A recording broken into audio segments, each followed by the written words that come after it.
Hello everyone. बिना लगानी र बिना अफिस बिना सटर भाडाको टेन्सनमा पनि तपाईँले स्टार्ट गर्न सकेर स्टार्ट गरेर तपाईँ एउटा अर्निङ गर्न सक्ने बिजनेस भनेको डाइरेक्ट सेलिङ बिजनेस हो। र यो बिजनेस 1886देखि स्थापना भएर अमेरिकामा 1939देखि पुरा इस्टाब्लिस र एउटा प्रोफेसनको रूपमा चाहिँ धेरै देशहरूमा आज हेर्नुहुन्छ भने 100+ देशहरूमा चलिरहेको छ। र यसै गरी नेपालमा पनि 6 वर्षदेखि यो बिजनेस चलिरहेको छ र नेपालमा हाल यस्तो कम्पनीहरू 31वटा भन्दा ज्यादा रहेको छ। र यो हरेक कम्पनीको एउटा मेन यो डाइरेक्ट सेलिङ कम्पनी भनेको डाइरेक्ट सेलिङ भनेको चाहिँ के हो त भन्दै गर्दाखेरि कम्पनीमा उत्पादन भएको सामान डाइरेक्ट कन्ज्युमरसम्म पुर्याउने प्रक्रिया। जस्तै कि तपाईँ र मैले एउटा सामान युज गर्छौँ, मानिलियो एउटा बिस्कुट। त्यो बिस्कुट पहिले कम्पनीमा उत्पादन हुन्छ।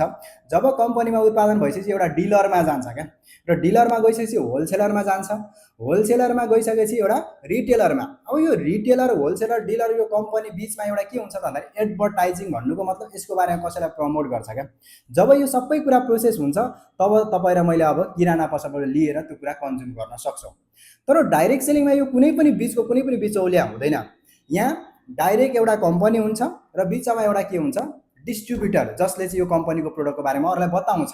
हो त्यो भइसके पछाडि डाइरेक्ट कम्पनीबाट डिस्ट्रिब्युटर हुँदै डाइरेक्ट कन्ज्युमरसम्म पुर्याउने एउटा मोडल छ, जसलाई डाइरेक्ट सेलिङ बिजनेस भनिन्छ। अब यो बिजनेस गर्नुको फाइदा चाहिँ के रहेको छ भन्ने कुरा म नेक्स्ट भिडियोमा लिएर आउँछु।